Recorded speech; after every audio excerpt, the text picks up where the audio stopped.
आप सभी जानते हैं कि भारतीय राजनीति के चिर युवा और चिर व्याकुल नेता के पीछे उन्मत्त चिरविघ्न संतोषी पार्टी किसी भी अच्छे से अच्छे अनुष्ठान में विघ्न उत्पन्न करके कैसे संतोष प्राप्त किया जा सकता है, उस प्रवृत्ति की परिचायक कांग्रेस पार्टी के साथ पता नहीं कौन सी समस्या है कि भारत का इतिहास जब जब करवट ले रहा होता है तब तब वो उस अवसर के साथ खड़े न होकर उसका बहिष्कार करते हैं। अभी हाल में आपने देखा, चंद महीने पहले की बात है, पिछले वर्ष की, नई संसद भवन के उद्घाटन का बहिष्कार किया। भाई, नई संसद भवन 150 वर्षों तक चलेगी, इसका भारतीय जनता पार्टी अथवा प्रधानमंत्री श्री नरेंद्र मोदी जी से तो कोई मतलब नहीं है। उस ऐतिहासिक अवसर का बहिष्कार किया, जबकि उल्लेखनीय यह है कि अंग्रेजों के जमाने की संसद का बहिष्कार नहीं हुआ था वायसराय के टाइम में। जीएसटी लागू हुआ, भारत के कर संरचना में, टैक्स स्ट्रक्चर में ऐतिहासिक पैराडाइम शिफ्ट हुआ, उसका बहिष्कार किया। G20 अभी अभी हुआ, पहली बार ऐसा हुआ कि 20 राष्ट्राध्यक्ष और वो दुनिया के सबसे शक्तिशाली 20 देशों के राष्ट्राध्यक्ष भारत में आए। क्योंकि मैं पुनः विनम्रता से कह दूं कि नॉन अलाइन समिट भी हुआ था, पर नॉन अलाइन समिट उस समय वर्ल्ड का पावर सेंटर नहीं माना जाता था, and G20 is considered as a power centre. उसमें महामहिम राष्ट्रपति के द्वारा दिए गए भोज का बहिष्कार किया। अरे, भारत की शक्ति का कितना बड़ा उद्भव था। हमारे पूर्व राष्ट्रपति रामनाथ कोविंद जी और द्रौपदी मुर्मू जी के अभिभाषण का बहिष्कार किया, जबकि वो हमारे राष्ट्र के प्रथम नागरिक हैं, परंतु ये एक संयोग की बात थी। देखिए, एक अनुसूचित जाति से थे, एक अनुसूचित जनजाति से थी, इसके बावजूद आपने बहिष्कार किया, और अभिभाषण का बहिष्कार करके आपको मिलना क्या था, यह भी बहुत स्पष्ट था।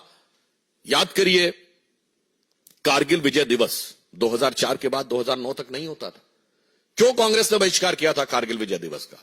भारतीय जनता पार्टी के प्रखर प्रतिरोध के बाद आधे अधूरे मन से रस्म अदायगी के लिए 2009 के बाद शुरू किया, और अब हम उसको गर्व के साथ मनाते हैं। जब मई 1998 में पोखरण विस्फोट हुआ अटल बिहारी वाजपेयी जी की सरकार के नेतृत्व में, कांग्रेस ने 10 दिन तक बयान ही नहीं दिया, और फिर उसके बाद भी नकारात्मक प्रकार की प्रक्रियाएं, जबकि भारत ने पहली बार कहा था कि we have declared, now we have become the nuclear state. कितना बड़ा ऐतिहासिक परिवर्तन था, परंतु उसके भी ये विरोध में खड़े हो गए। और तो और, पूर्व राष्ट्रपति प्रणब मुखर्जी जी, जो आप ही की पार्टी के थे, उनके भारत रत्न समारोह का बहिष्कार कर दिया। इसी बहिष्कार के चलते हुए जनता भी क्रमशः उनको सत्ता से बहिष्कृत करती चली जा रही है, परंतु उनकी बुद्धि परिष्कृत होने का नाम नहीं ले रही है। आज जब अयोध्या में श्री रामलला विराजमान की प्राण प्रतिष्ठा होने जा रही है, और उस समय एक बार पुनः कांग्रेस ने अपनी उसी प्रवृत्ति के अनुरूप, क्योंकि यह भारत के इतिहास का ऐतिहासिक पल है। यदि आजादी 800 साल की गुलामी के बाद हमें मिली थी 1947 में, यद्यपि कांग्रेसी कहते हैं 200 साल की गुलामी, हम कहते हैं 800 साल की गुलामी, तो ये 500 साल के संघर्ष के बाद भारत का वह स्वाभिमान उभर कर सामने आने जा रहा है, जिसके के लिए सरदार पटेल ने कहा था सोमनाथ मंदिर की प्राण प्रतिष्ठा के समय कि जब जब भारत स्वतंत्र हुआ था तो सोमनाथ की अट्टालिकाओं ने आकाश को छुआ था। और उस अवसर पर यहां एक बात और स्पष्ट करना चाहता हूं, कांग्रेस अपनी प्रवृत्ति के अनुरूप है।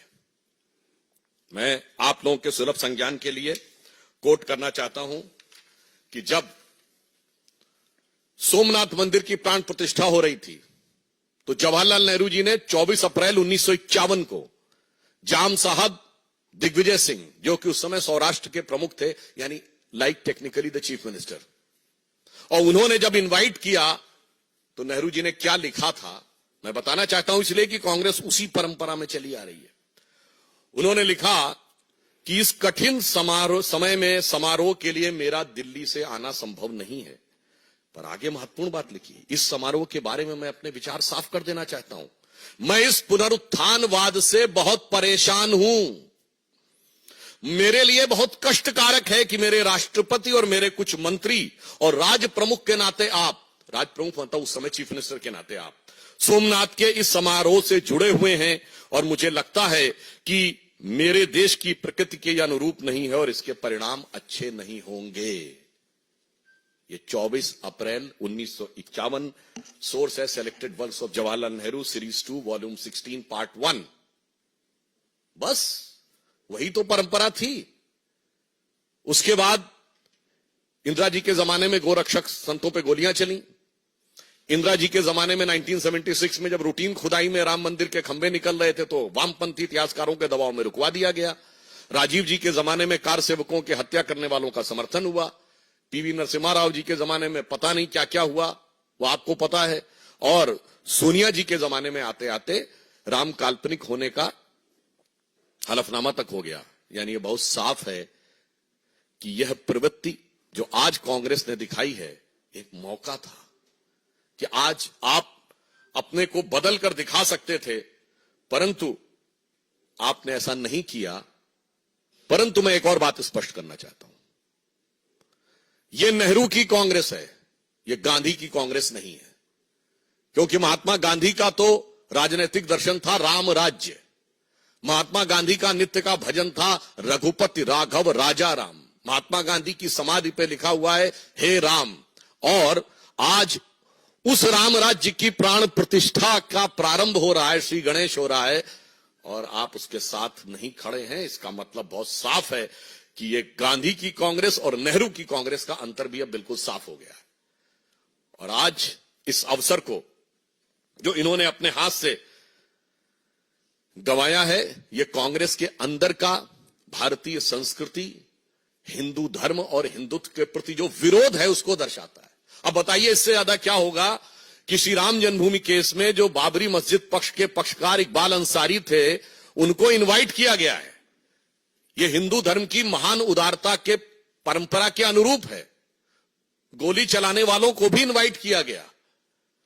बताइए वो आने को तैयार हैं जो मुख्य पक्षकार थे, मगर चंद कट्टरपंथी वोटों की तिजारत की गला काट प्रतिस्पर्धा में कांग्रेस और कांग्रेस गोत्र के सारे दल, कांग्रेस की परंपरा के सारे दल आज हाहाकार मचाने को तैयार है। मतलब आपने हिंदी में कहावत सुनी होगी ना कि मुद्दई सुस्त गवाह चुस्त।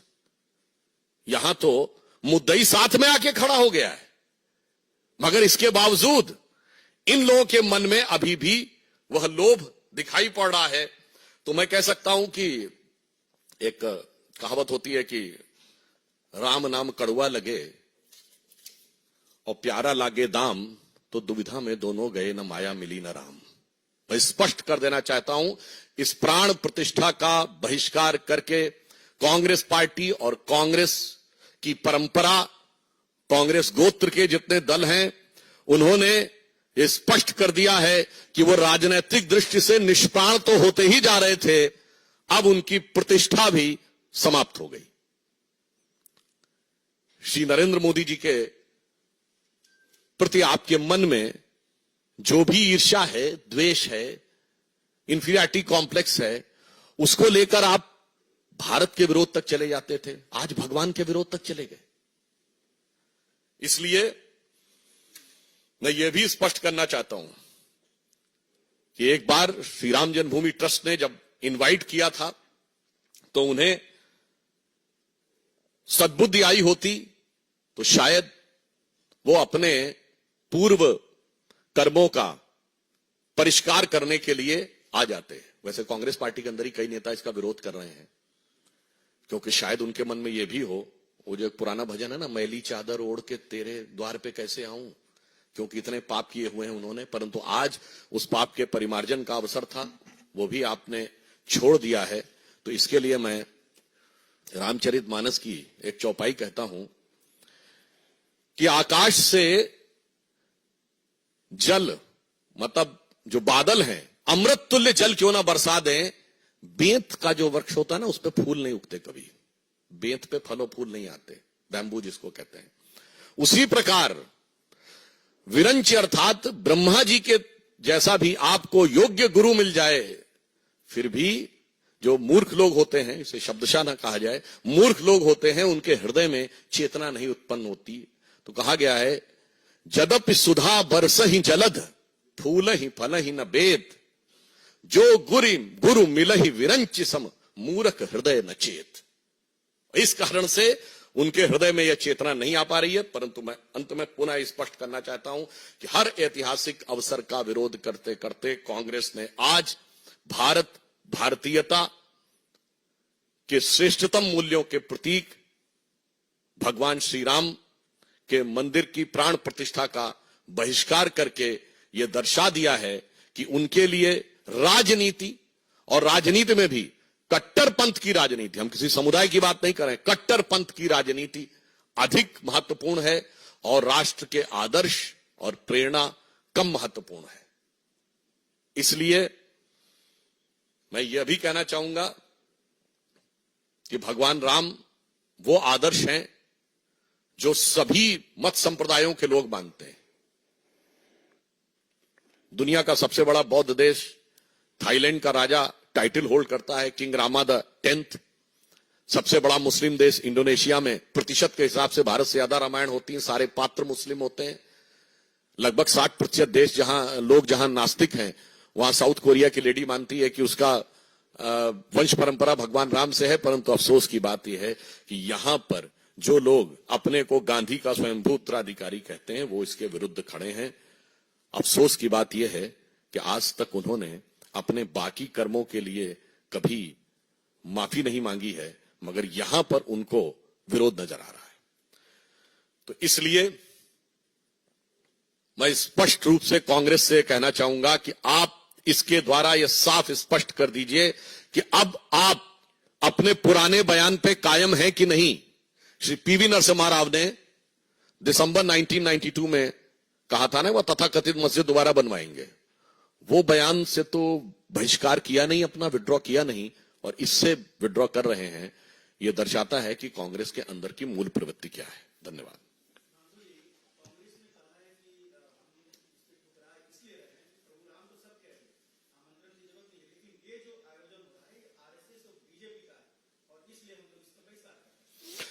देखिए, यह आयोजन श्री राम जन्मभूमि ट्रस्ट के द्वारा हो रहा है, और भगवान के द्वार पर अपना पराया किसको नजर आता है? भगवान के द्वार पर इस दल और उस दल का कौन नजर आता है? परंतु हमने तो कभी नहीं कहा कि श्री राम जन्मभूमि के विरोध में आपके नेता वकील का चोला ओढ़कर खड़े होते थे। इसलिए इसका किसी संगठन विचार से कोई मतलब नहीं। यह भारतीय संस्कृति, भारतीय परंपरा के श्रेष्ठतम मूल्यों का प्रतीक है। इसलिए इसके बारे में वो करना सिर्फ एक बहाना ढूंढना है। जैसे किसी को कोई कार्य न करना हो तो वो बहाना ढूंढता है कि किस आधार पे हम इस चीज के में अवरोध उत्पन्न करें। तो चूंकि ये सदा सर्वदा से अवरोध उत्पन्न करते रहे थे, तो अंतिम समय पे भी कुछ ना कुछ विघ्न उत्पन्न करने का प्रयास कर रहे हैं। परंतु आप आश्वस्त रहिए, महान भारत की विकास यात्रा की प्राण प्रतिष्ठा मोदी जी के नेतृत्व में हो चुकी है, और अब भारत के सांस्कृतिक उत्थान और सांस्कृतिक गौरव की प्राण प्रतिष्ठा और सांस्कृतिक स्वाभिमान की प्राण प्रतिष्ठा श्री राम जन्मभूमि ट्रस्ट के द्वारा इस कार्यक्रम के द्वारा हो रही।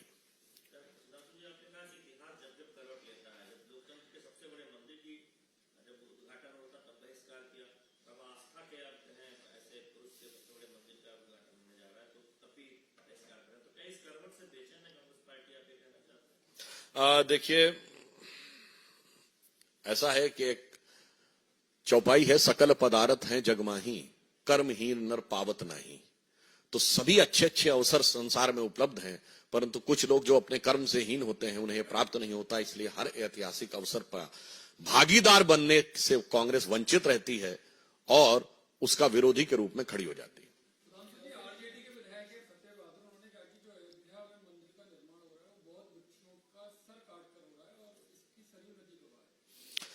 देखिए, ऐसा है कि कुछ लोग चंद विदेशी इतिहासकारों के द्वारा पढ़े गए इतिहास के से उनके दिमाग इतने भरे हुए हैं कि उसके लिए क्या कहा जाए। वैसे तो उनसे अगर पूछा जाए कि कौन सी किताब में लिखा है तो वो बता नहीं पाएंगे। तो उनके लिए मैं एक ही पंक्ति कहना चाहूंगा कि अपने वतन पर सदियों तक है रही हुकूमत गैरों की, लेकिन कुछ चेहरों पर अब तक धूल है उनके पैरों की। ये लोग उसी कैटेगरी के हैं।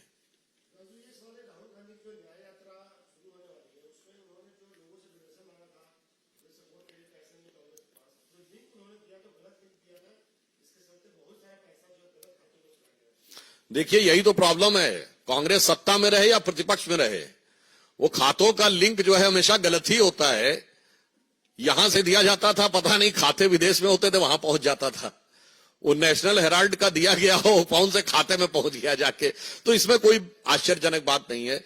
ये तो इधर का माल उधर और उधर का माल इधर करने वाली कांग्रेस की पुरानी प्रवृत्ति के अनुरूप है।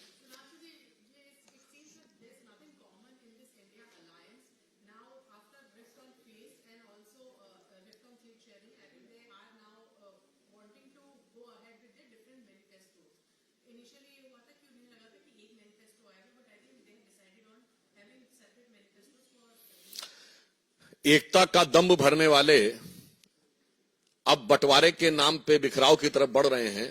तो अब वो अलग अलग राह पे तो पहले भी अलग थे, तो शायद उनके दलों के लिए यह पंक्ति उचित लगती है कि आईने के 100 टुकड़े करके हमने देखे हैं, एक में भी तन्हा थे 100 में भी अकेले हैं।